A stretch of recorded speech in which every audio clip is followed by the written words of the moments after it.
first of a series of Haku Global Leadership Series Fireside Chats. Today is Introduction to Future Intelligence Leadership. And the idea behind future intelligence leadership is we think that there is this capability and capacity for individuals, humans, to think about the future. And a lot of that relates to our brains, similar to along the lines of cognitive intelligence or even emotional intelligence, and how those have become more popular over the years. We also think there's this idea of a future intelligence that needs to be explored. And there's a lot of really great research on neuroscience and even cognitive social behavior that points to a lot of information that's really not being shared publicly around how we can use our brains to be more intelligent about the future. And we want to start to highlight some of that, and then also lead into how you can practically apply that within the business setting or as a leader in the world. And so just a preview of what's coming up next. We have other presentations coming up from our advisors of Haku Global. The next one's going to be on August 11th with a man named Armand Owens. He's a Command Master Chief in the Navy. He's going to be talking about how to optimize the inner context and how to do collective intelligence and advanced future readiness. He is a submarine commander. He's used a lot of the techniques, or some of the techniques we might even talk about today, for his not only his leadership team within submarines, but also for his crew. And he recently won some awards for operating in high-risk environments and being highly successful using a lot of these techniques. And again, my name is Tyler Mongan, President, CLO of Haku Global. You can find out more about us at hakuglobal.com. So future intelligent leadership. The idea here is understanding how context shapes the ability to predict futures, anticipate futures, and develop foresight, and also discovering the content that is relevant for thinking about and strategizing preferred futures. So this idea of context and content is going to be one of the themes we're going to touch on today. And today's objective is explore the capability and capacity of the brain to envision and actualize futures, review a summary of expert interviews that we've done around what does it mean for leadership to be intelligent about the future, briefly explain some neurophysiological effects of the context and contents for thinking about the future, and propose a neuroscience-based approach to future intelligence and cognitive architecture. So, why is foresight important? Some studies have come out, some work especially by Renee Robeck, and talking about the lack of foresight. But in general, some of the things we've seen when we have a lack of foresight within leadership in an organization, 71% of organizations report that their CEOs are not future ready. 33% decrease in profitability is seen in organizations that are less future prepared. 200% less growth. When you have less foresight, or less, a decrease in the ability of leadership to express vision and have vision, you start to see disengagement within organizations and also performance loss with employees and staff. So this is a big issue, and it's interesting how foresight is sometimes seen within an organization that maybe it's not as valuable, let's say, as strategy. And there sometimes is a challenge for leadership and organizations to identify the place of foresight within the value chain. But there's good data that shows that foresight is important and that it has a direct impact on organization growth and profitability. So the key question is, what does it mean for a leader to be intelligent or smart about the future or futures, given this climate of uncertainty, complexity, and exponential change in the world? And we wanted to look at a more science-based approach. And it led us to really exploring this idea of leadership consciousness. And I want to be clear, when I use the word consciousness, I'm not using a metaphysical or spiritual type term. I'm using it within the context of science. And we'll talk a little bit about what that means. But we can also use it within the context of social and kind of group behavior and dynamics as well.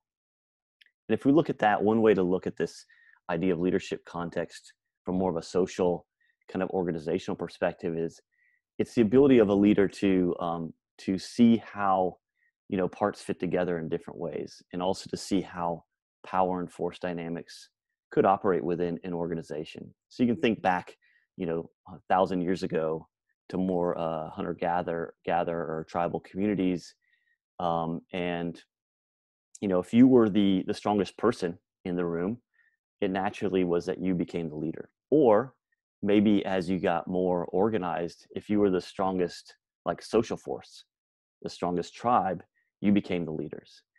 And over time, this has kind of shifted. Maybe we move more towards reason and results. So if you had more reason, you got more results, then you became the leader. You had more of a leadership consciousness. Maybe that transformed now into more belonging and harmony, this idea of a family unit. And it's not to say that one level of thinking is maybe better than the other. It's just been a kind of progression of the ability of a leader to think in terms of bigger perspectives on how individuals and social groups can organize to get things done, right, to achieve goals. But there's another way to look at this idea of consciousness as well, and this is more from the brain specifically in a more science way. And if you look at the science of consciousness, there's kind of this lower state and higher state. And at the lower states of consciousness, you'll see changes in the brain compared to higher states. So what would be a lower state of consciousness? You would see this lower state in something like someone who was anesthetized before a surgery. Somebody who was in a more dreamy-like state, right? That's when your brain is going to move into lower states of consciousness. Now, you can move into higher states of consciousness, and you would see this in somebody who is a high-level meditator. You might see this also in somebody who is on a psychedelic drug. They're using that actually in scientific research, and they're seeing what happens. And then what you can also see in this diagram here on this page is you'll see there's these lines at the bottom and top, and these are the states of unconsciousness. So what's interesting is that at really lower states, if you keep going lower and lower states of consciousness, at some point you completely go unconscious. You're not aware of what's going on. The same phenomena happens at higher states of consciousness. When you move, for example, into higher states of consciousness in the brain, let's say on psychedelic drugs, there can be a point where you reach unconsciousness. You no longer are conscious of what's happening. But we do have this idea of like this average state of consciousness that we might say everybody's in. And one of the things that could be interesting is what happens if leadership can push their ability to move their average state higher than everybody else. And why this could be important, or what we could look for, is a few things. So what they've shown, what research has shown, that at higher states of consciousness, you have increased brain power, you have increased coherence in the brain. So what this means is actually there's parts of the brain that are not even connected to each other. They're maybe in the front part or back part, but they're actually communicating and responding to stimulus within the same synchronized patterns. You also get novelty in the brain. So things start to happen in the brain that you don't normally see, new connections, new experiences. But also we see in the actual brain patterns is we see uncertainty increase. We see an increase in complexity. We also see an increase in rapid change. So what's interesting to me is that these are the same challenges we face right now: uncertainty, complexity, and rapid change in the world. Yet what the brain tells us is that at higher states of consciousness, these are the new normal, right? The brain has more uncertainty, complexity, and change. And I think one of the key things is how can leadership, or how can a leader's brain be very comfortable in this climate of uncertainty and complexity and exponential change? And this idea of being able to maintain higher states of consciousness could be a pathway to operating in this new normal. And the final thing we see with higher states of consciousness, we actually see a decrease in amygdala activity. And amygdala is this kind of fear center of the brain. It's not exactly the best way to think about it, but it's one of the most common ways to think about it. And so as this fear center, it gets decreased. So you have less fear when you start to manage and operate in this new normal.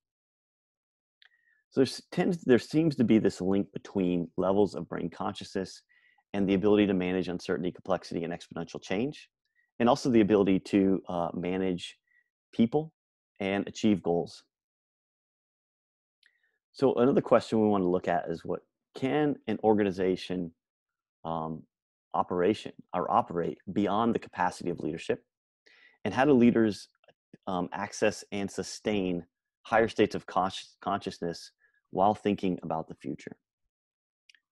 And we really, again, we wanted to go back to that natural science basis for our approach. And there's three reasons why. Is one is natural science tends to be explainable. And if you can explain something, it's easier to get collective buy-in.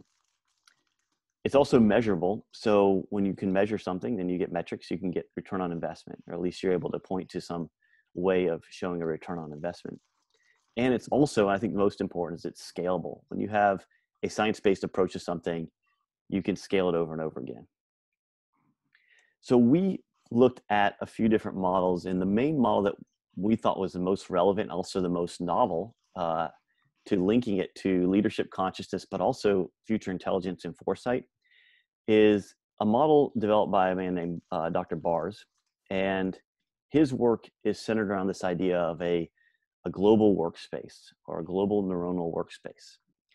And it is a certain type of cognitive architecture that he's not only developed, but also started to verify through other people's work in neuroscience and cognitive social behavior.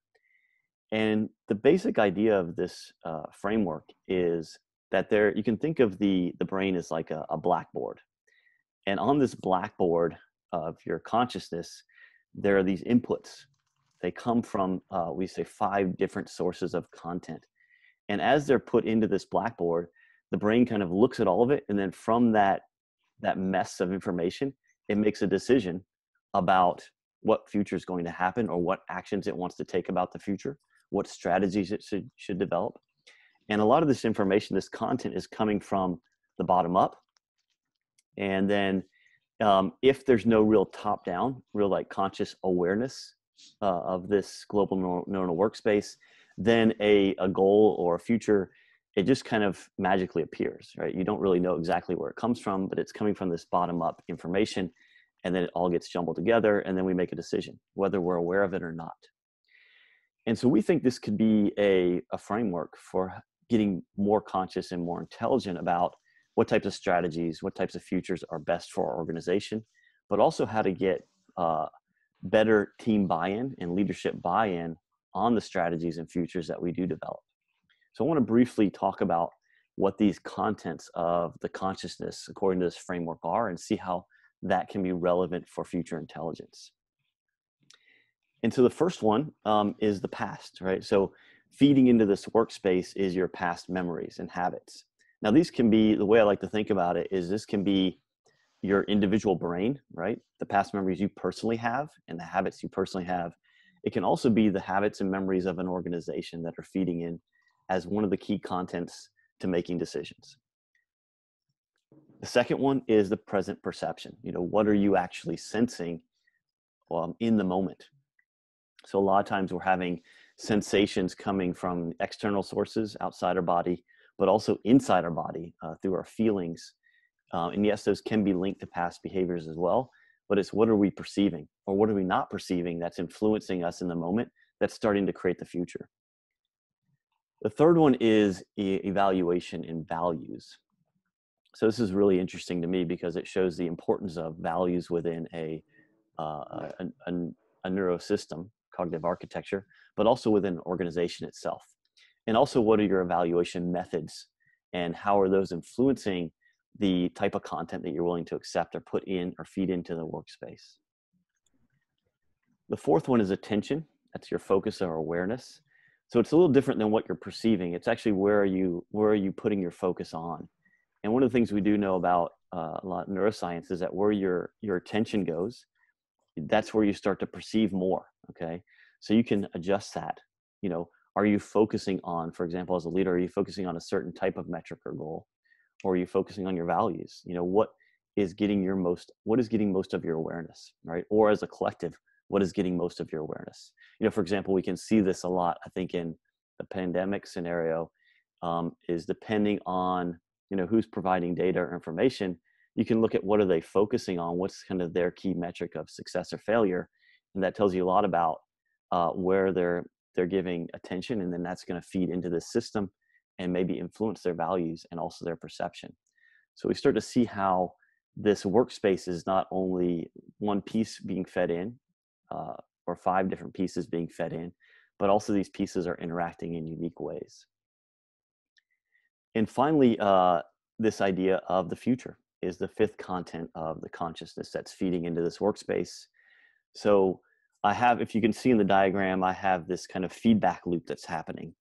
So the idea here is, I think, the unique aspect about the future, or about anticipation or foresight, or about even anticipatory action, is that our brain is thinking about those future possibilities, anticipating and foresight, and then it's feeding back into the content as a piece of the content into that workspace and influencing it before we actually make a set decision on what we're going to do or what future we think is most important or relevant in the moment. And so this is kind of this is the starting framework that we want to start with for developing our services, products, trainings, facilitations, because it has this neuroscience basis, but also we see these 5 components as being very relevant, not only to leadership, but also to organizations. And we also see them in that we can actually practically apply them within the business context. And so what we did is after looking at this workspace and seeing how we could use this cognitive architecture, we wanted to get feedback from experts that are in the workspace, that are in neuroscience, in sociology, in the military, and see what did they think about this idea of future intelligence. And we didn't prep them and say, we have this concept of a workspace and cognitive architecture, and what do you think about it? We just asked them, what does it mean to you for leadership to be more intelligent about the future? And we wanted to see if their responses would line up within this framework or how it could, and if there was value and practicality there. So the past, some of the things we heard from interviewees, the past is less significant. I guess one of the things was a question that a lot of interviewees had is the past less significant in a world of exponential change? And they really questioned the role of the past. We also noted a lot that the interviews said that the past is definitely a place of bias. It's limiting leadership and team performance a lot of times. A lot of interviewees said that they need to decouple from the past in order to lead into the future, because the past paradigms, the past models were not working for the future anymore. And they also hinted at this idea that memories are relevant for human relationships, but they questioned what is the role of memories for technology.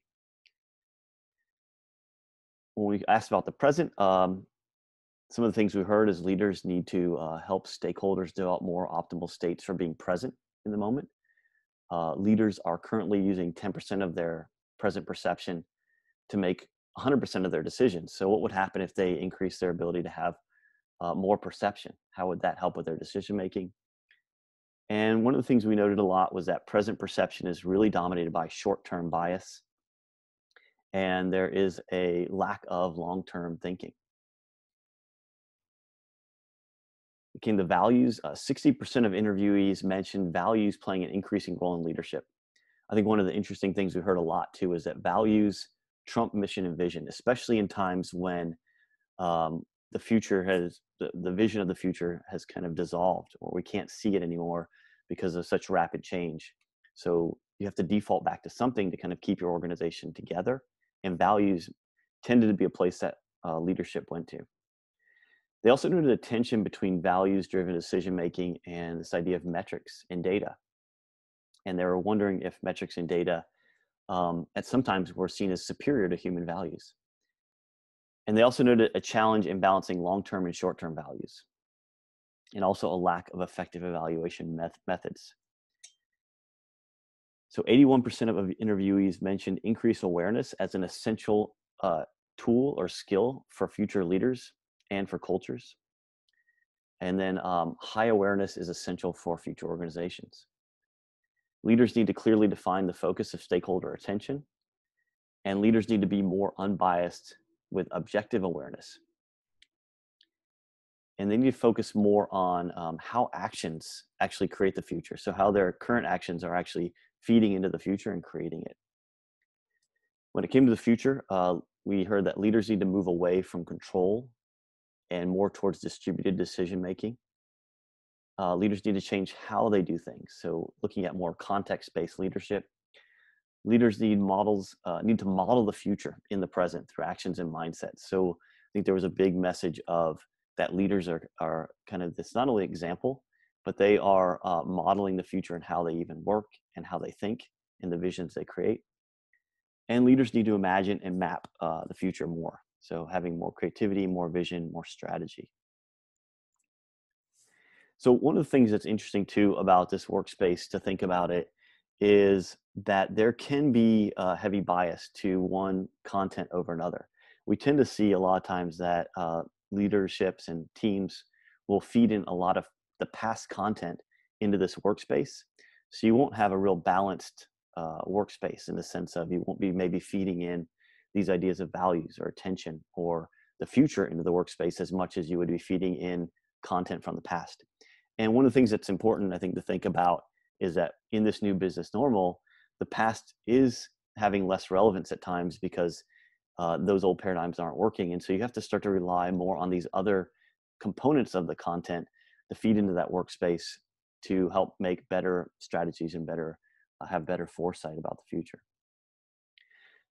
So not only is the content of this consciousness, of this workspace in the brain important, but also is the context. And I think this is a really big component that a lot of teams and leaders forget to think about when it comes to foresight or strategy. So we'll go into, when I've led facilitations for a team, we'll go into a session and they'll want to get right to the content. They want to get the result, the goal, the outcome. And what they forget about is they forget about creating the right context for getting the right content to create the right future. And so we look a lot at how do you create the right context so you get the right content. And in this diagram, you'll see kind of this circle around the content of your brain. And you'll see these lines, this one arrow going in on the left side and this one arrow kind of bouncing out on the left side. So the idea here is that depending on the context of your physiology, of your brain, you will have access to certain content. So for example, if you are in a fight or flight state, a highly sympathetic state because you're scared, you have lots of fear, your brain is going to shut off access to certain types of content to that workspace because it's irrelevant in that moment, right? And so certain content that could have been useful, but because you're in a certain state, it won't be accessible to the brain. So the brain is very, I guess you would say, context specific about what content it lets in. And we need to be aware of this so we get the right content by shaping the right context. So not go into too much detail. You may have heard some information about this. You may have not. There tends to be this idea of three kind of networks in the brain. And these are basically multiple parts of the brain that are collaborating together. And they're functioning as a network to create certain states within certain contexts. And two of the main ones that they're talking a lot about now is the default network on that left side image in the blue and the executive network on the right. The default network, you can think of it as your self-referencing network, your mind-wandering network. Interestingly, it's the network that somebody who is in like a creative flow, for example, they're just freestyle rapping, will actually be in a default network and just kind of focusing on really inside themselves and pulling information out and then sharing it externally. If you're more in an executive mode or network frame or context, you're going to be focused usually on a task. And you're also going to be focused more in the external environment and looking at like what's the culture and social values in this context and how are those affecting me and feeding the right content into my brain for the right action. And then the salience network in the middle, this is kind of the switch. So the salience network is basically helping determine, should I be more in my default network or in my executive network based on the context that we're in. And so what we're looking at is how can we influence these networks by changing the context? And you can look at this through social or neurophysiologically. And one of the key ways we've looked at it that we think is a really simple way And there's several techniques that we can use and apply, but this is just one of them, for example, is looking at heart coherence. So some of the research around the heart um, is that the heart is much more than just a pump. It's actually sending a lot of information to the brain to help us determine the context of our physiology, that then determines the content of how we should respond in the moment. And so the brain is feeding information to the heart is feeding information to the brain through the vagus nerve, also through the hormones it releases, through the physical rhythm and time of the pulse, and also through an electromagnetic field that it creates, around the body. And so all these kind of factors are feeding information to the brain. And it's interesting how the heart can be a kind of context setter for the entire physiology. So when I first started looking at this stuff, I thought the brain was going to be the point of solving all the problems. But actually the heart had a lot of value and interesting science to back up how it can support the shift of context. And so one of the things they look at specifically for athletes is you look at heart rate variability, which is the actual spacing between the heartbeat over time within a minute, let's say, and how that spacing can change as you're inhaling and exhaling. So as you inhale, the heart rate actually speeds up because it puts more pressure on the heart. And as you decrease, the heart rate actually slows down because there's less pressure on the heart. And so that will give you that variation, the variability of that the heartbeat timing as you're inhaling and exhaling actually provides athletes with a good indicator of the health of their nervous system, their autonomic nervous system, and if they should be training hard or doing more light training in a day. But also what's interesting is you can actually shift your heart rate variability, put your heart into a more, we call it a coherent state, where you have actually high variability, which is a healthy thing. And when you shift your heart into that state, you start to feel more calm, more relaxed, more focused, more creative. You tend to get better decision making. And you also shift your brain into a more coherent state as well, which then does the same effect. You get more creativity, you get novelty of ideas, you can handle uncertainty, complexity, and exponential change better. And you can actually, as a leader, you can actually start to shift other people's brains and hearts into that same context. And so this idea of creating the right context so you get the best context, or the best content for consciousness, I think is really important and needs to be explored more. And once we find out how to exploit that, then you can start to apply it within organizations and leadership teams. So context shapes the content. And we want to look at ways we can create more coherence within our own physiology, but also more coherence between other brains and other hearts and bodies in the room.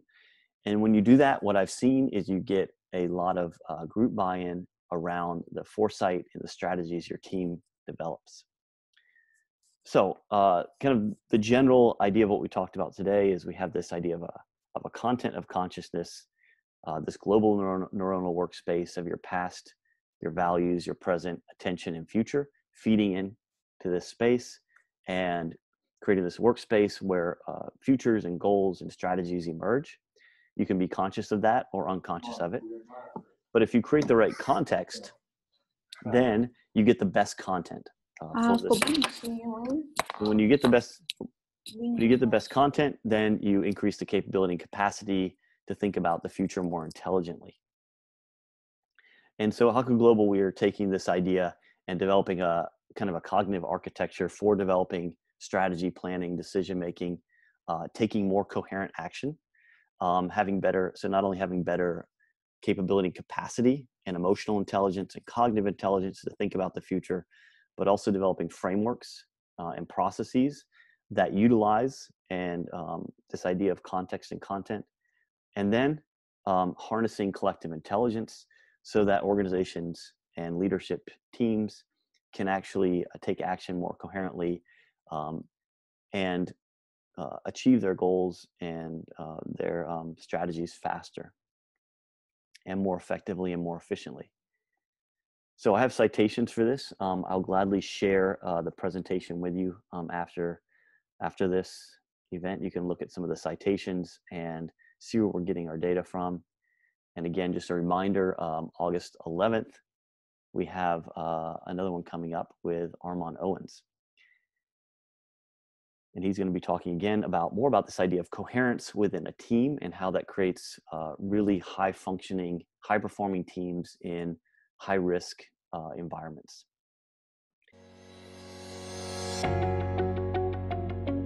Sort of, and it relates to a question I want to ask. Sure. So one of the things that we were talking about that Donna had mentioned was people, especially in like disaster crisis management, which is what she works in, but is also the context for today. Yes.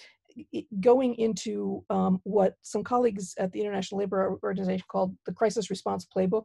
They don't think, they just invoke the crisis response playbook, and so they're very focused on playing through that. And one of the issues that brings up is this the issue of kind of rocking back and forth between complex systems that are ticking along versus complex systems that get shoved into chaos. And to some extent, Gabriel was kind of talking about that and talking about his work at a biotech firm and the fact that you don't know, you make interventions, and we're very sophisticated now with the tools we have to make biological interventions, but you don't actually know what all of the complex emergent offshoots of, or responses the system will make when you make an intervention. And the reason that I was cluing in on that is your last slide where you talked about future intelligence, and I love the idea of becoming better managers of our brain body mind interface so we can think about the future better. But that the where you end up is in a kind of very traditional linear current state, goal state, gap, reduce the gap, strategic planning model that at a time when an awful lot of people are trying to grapple with how you do strategic planning if you're acknowledging that the complex systems of which we are all part have really are emergent in their futures. So how do you make that negotiation between wanting to think critically and plan and acknowledging that it's all going to be emergent anyway? Sorry, that was a long question. I think that's a great question. I think that's the one that, I mean, I think if everybody could solve that, it would be really great, right? Because that is, I think but I do think the brain, I think this model does help us with it, because the idea is that the content that's getting fed in, right, it is allowing for this emergence. We don't know exactly what's going to emerge out of the content.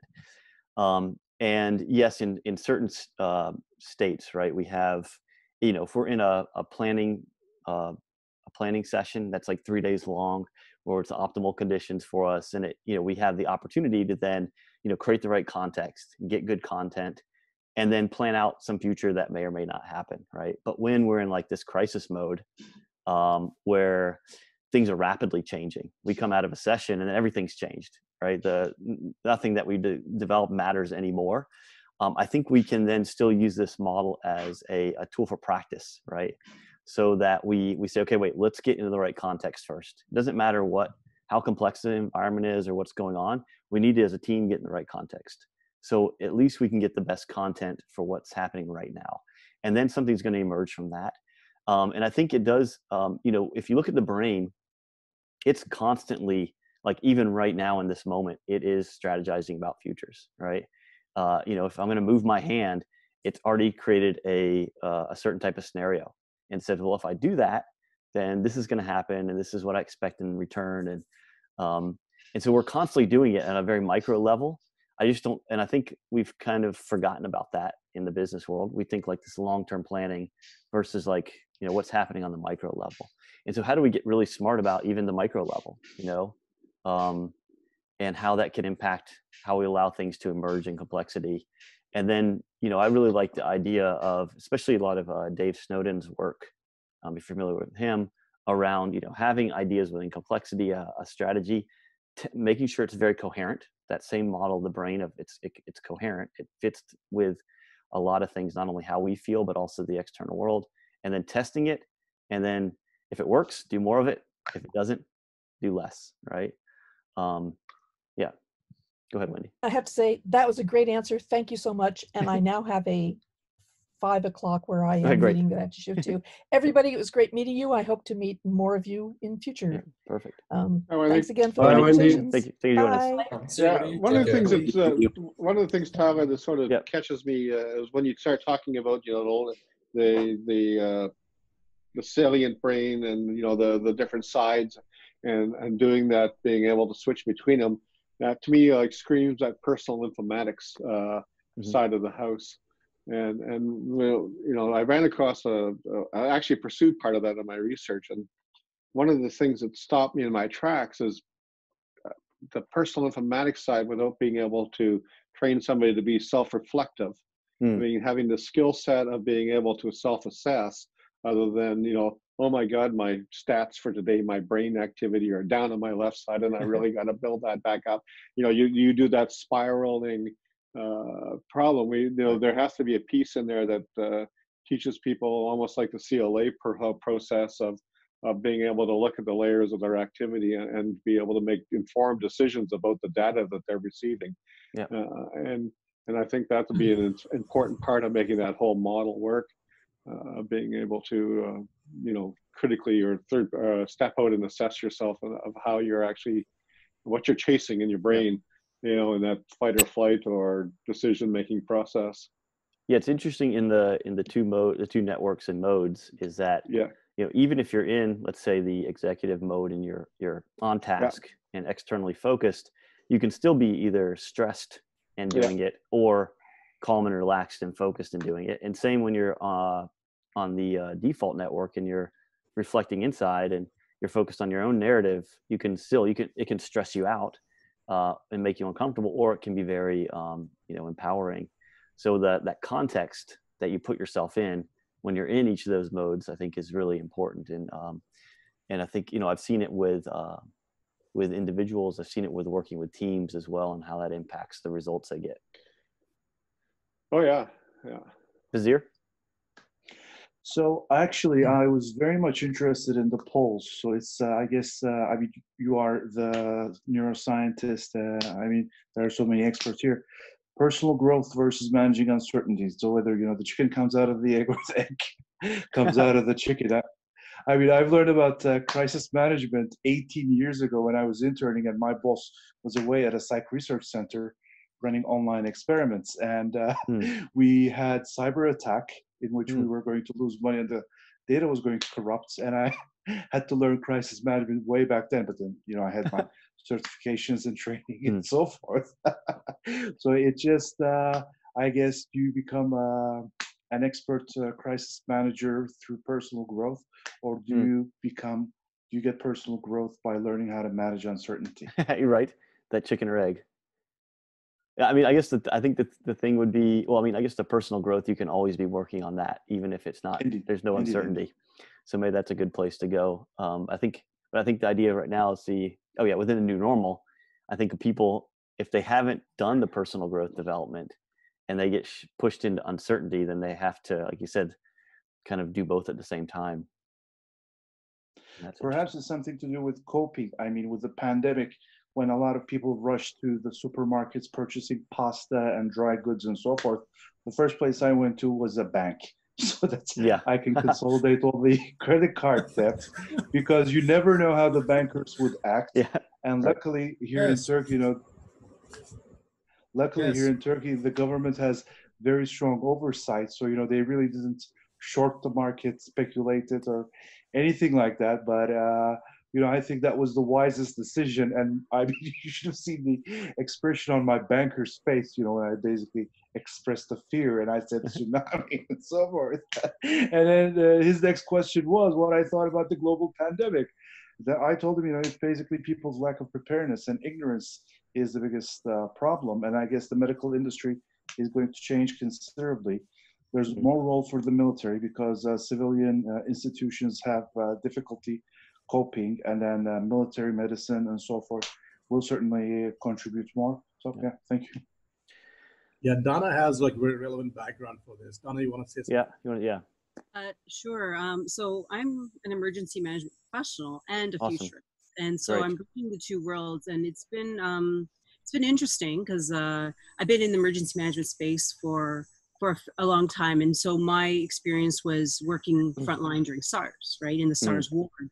And then since then, you know, becoming a provincial planner and trying to help shape, you know, investments for the future and thinking, anticipating, and using foresight. And what I find really interesting about your structure, your cognitive architecture, is that it is an architecture. And I think when people in crisis management, or anyone who's very short-term thinkers, or they react in a fight or flight type state, they're used to their brain firing in that same pattern, and it wires together.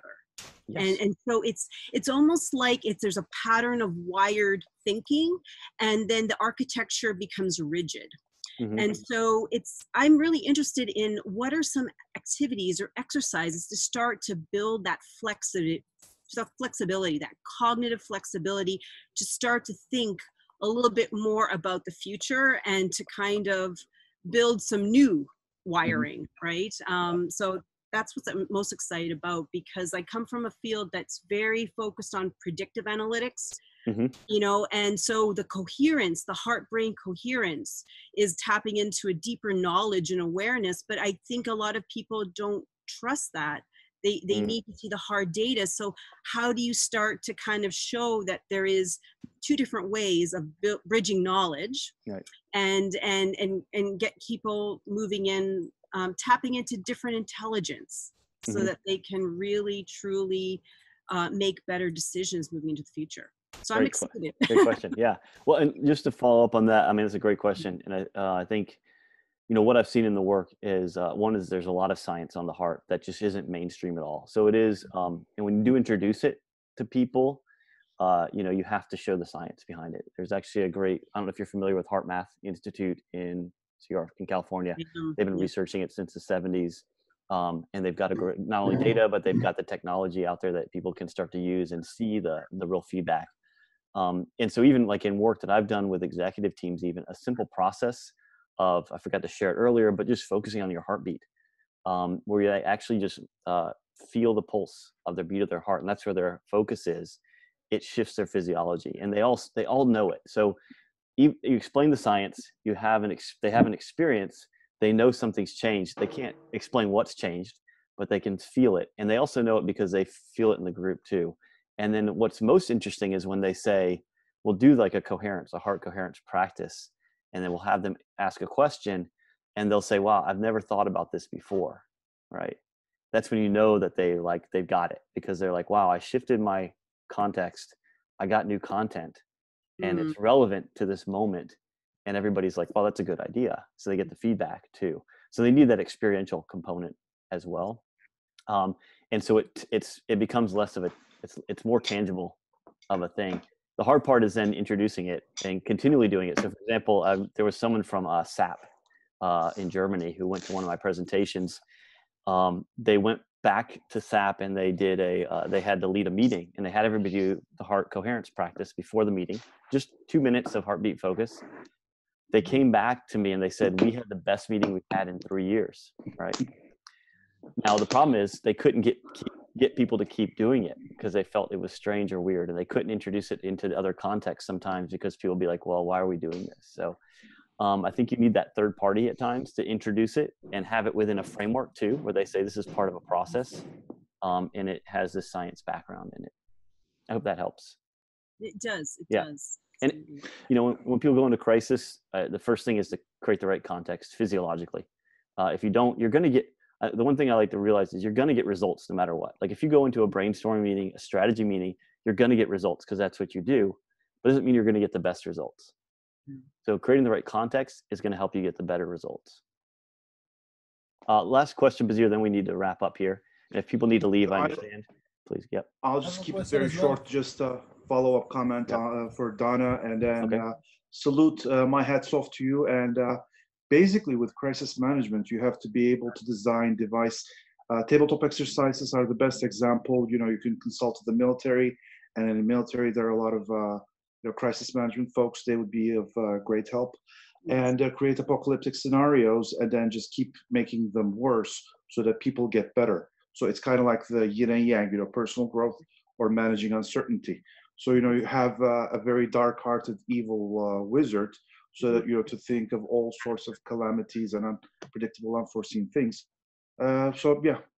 Thank you. Yeah, no, it's part of the you. military design community practice. So it's absolutely, you're absolutely right. That's this type of work we're doing, but it hasn't bridged over to the other emergency folks yet.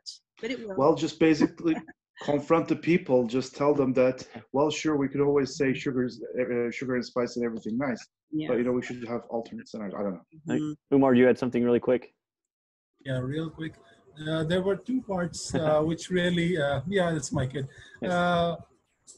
Two parts which really struck a chord with me. First thing which I'm really concerned about as a futurist is lots of predictions, lots of forecasts, this is what's going to happen. What I'm really concerned about is what Suelen Atul refers to as a used future. Something which, is works in one context, but he just copy pastes it. And I fear that a lot of that is going to happen. So I'm really happy that I saw some of that in the work we do, and it was in a very nice contextualized way. So that struck a chord with me. The second thing was when you had those, things in a list, so past, present, and then values. I was amazed at that and how it strikes a chord with leaders. So for example, in our place in Pakistan, we made some strange, our leadership made some really strange decisions, which were popular decisions, but were not backed by logic. How they will fare out, we don't know. They could lead to herd immunity, or they could lead to disaster. We don't know yet. But that really struck a chord, the way it was presented in yours. So congratulations, that's some good work, and I'll keep bugging you Please do. for some more work. But thank you very much. I thought that was great. Well, yeah, I think one thing that in the work as I've seen is that this idea that if you take this idea of the cognitive architecture, then you realize that logic is only one part of the equation, right? It's typically based on your past or your memories, or even maybe something about how you construct things in the future. But there's a lot of other components out there that are also relevant, important, and they fit into it all in a logical way.